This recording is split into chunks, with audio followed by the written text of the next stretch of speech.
Olá, galerinha do quarto ano, como vocês estão? Tudo bem? Estou eu aqui de novo, a professora Juliana, e vamos lá para a nossa aula de Geografia. Abra lá o seu livro na página 200, pontualmente. Ia falar 200, não, 200. Vamos lá. Livro digital. Nós vamos começar com a correção da atividade que foi pedida para vocês fazerem em casa. Observe o mapa da página anterior para responder as seguintes questões. Na unidade federativa em que você mora, existe ou existem terras indígenas? Você observando o mapa. Vou falar aqui do estado do Paraná, onde eu estou. Olha lá. Aqui no estado do Paraná existe? Sim, existem.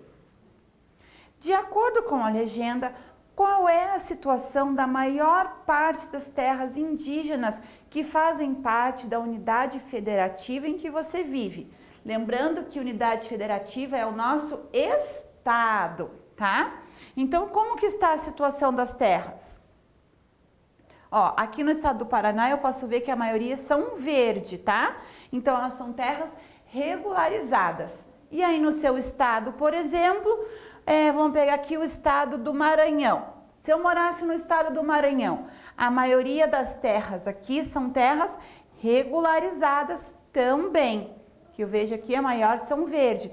Tem um laranjado aqui, um laranjado mais escuro, né? Junto que é terra declarada, mas a maioria aqui são verdes, terras regularizadas, tá? Então assim cada um respondeu o seu de acordo com a sua região. Quando as terras indígenas se encontram na situação de declaradas, significa que ainda estão no início do processo. Na sequência vem a homologação e, por fim, a etapa de regularização. Então, olha lá, homologação, reconhecimento oficial de algo. Então, quando elas estão declaradas, é o que? Eles estão na situação que estão em processo de reconhecimento e isso demora muito tempo, inclusive anos, né?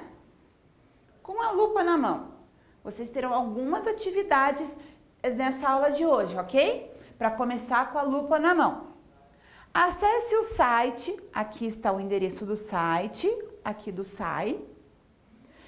E registre em seu caderno as informações solicitadas a seguir. Lembre-se de colocar o nome da unidade de federação em que as terras estão localizadas. Você vai pesquisar o nome de 3 terras indígenas que se encontram na etapa declarada. Então, 3 terras indígenas que estão na etapa declarada. Você pode acessar aqui esse endereço ou pode entrar lá no site da FUNAI também, se você achar melhor, ok? Vou colocar aqui para vocês o endereço do site da FUNAI. Olha lá, é tudo. Eu vou fazer em caixa alta para vocês visualizarem bem, mas lembrando que é tudo minúsculo e junto, tá? funai.gov.br, tá? Você também pode encontrar essas informações lá no site da FUNAI. Então, 3 terras indígenas na etapa declarada, o nome de 3 terras indígenas na etapa homologada, aquela que é oficialmente reconhecida, e 3 terras indígenas que estão na etapa regularizada, ok? Então, você vai encontrar no total, vai dizer o nome de 9 terras indígenas, 3 declaradas, 3 homologadas e 3 regularizadas. Vamos continuar aqui. Fundação Nacional do Índio, FUNAI. Vamos ver lá o que é a FUNAI. Lembrando aqui para vocês, a FUNAI é o órgão responsável pelo processo de demarcação das terras, tá? Então, a FUNAI é o órgão responsável pela demarcação das terras. A FUNAI foi criada em 1967 com a missão de proteger e promover os direitos da população indígena no Brasil. Então, muitas vezes a FUNAI está sempre associada ao órgão de proteção ao índio, tá? Quando se fala em FUNAI, muita gente associa logo a algo que está protegendo. Essa fundação é responsável pela demarcação das terras, ou seja, fazer com que os indígenas tenham garantidas áreas de terras para desenvolver suas atividades produtivas e possam viver dignamente. Então, a FUNAI tem que fazer isso. Para saber mais, identidade institucional da FUNAI. Qual que é a missão da FUNAI, deste órgão?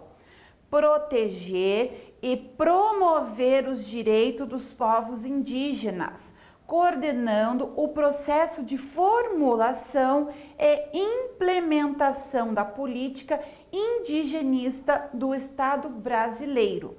Garantir a participação indígena com vistas ao reconhecimento da autonomia, do direito originário desses povos e a valorização de suas culturas.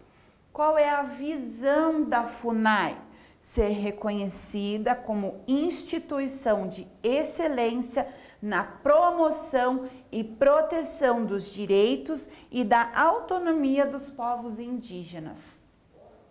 Então, percebam o valor que tem a FUNAI, a função tão importante que ela tem. Nós temos aqui a imagem de um membro da tribo Pataxó, no sul da Bahia. Então, vamos lá. Vamos falar um pouquinho sobre alguns grupos indígenas, tá, pessoal? A população indígena é composta por 305 etnias que estão distribuídas por todas as unidades federativas do Brasil. A seguir, você vai conhecer alguns povos que vivem nas terras indígenas. Vamos falar sobre o Ticuna. Quem são os Ticuna? Eles representam a maior etnia indígena no Brasil. São 46.045 pessoas. 46.045 pessoas, de acordo com o censo de 2010 do Instituto Brasileiro de Geografia e Estatística, o IBGE. Eles estão localizados no Amazonas, no Alto Solimões, e podem ser encontrados nos municípios Tabatinga, Benjamin Constant, São Paulo de Olivença, Amaturá, Santo Antônio do Içá e Tonantins. Sua população está distribuída em mais de 20 terras indígenas. Então, o Ticuna, eles representam a maior etnia indígena do Brasil.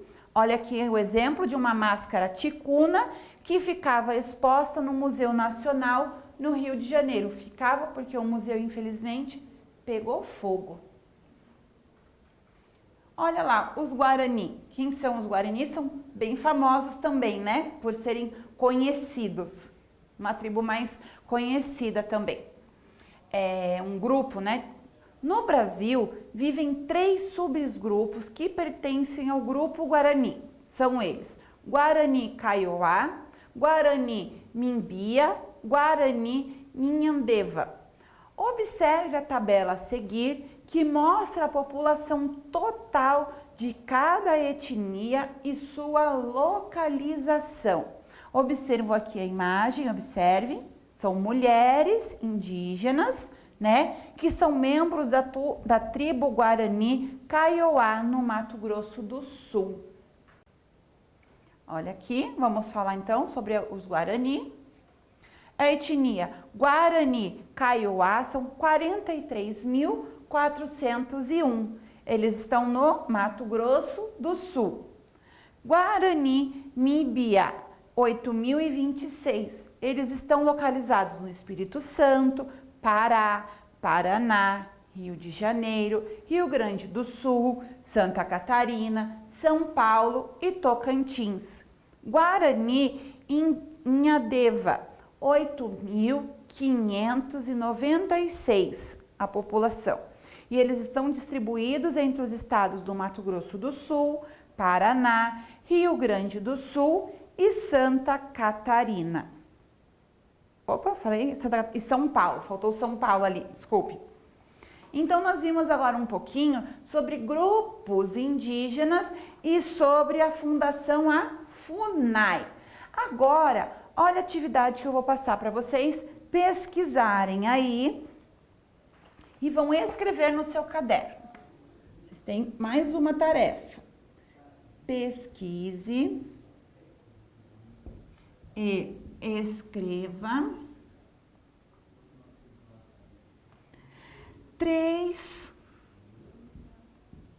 palavras de origem indígena. Muito bem. Certeza que alguém falou aí pra mim, origem indígena.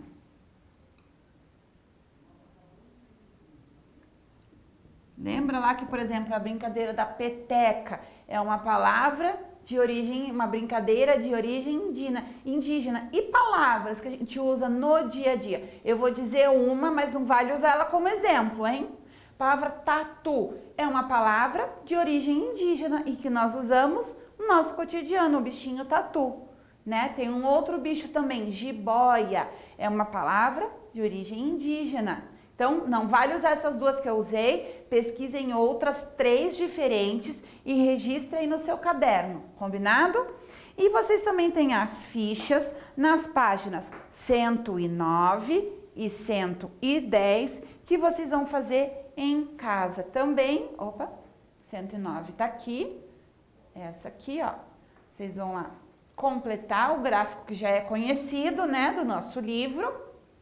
E a página 110 também, certo? E nós iniciaremos a próxima aula com a correção dessas atividades, certo, turma? Muito obrigada pela atenção hoje, fiquem em casa, se cuidem, tchau!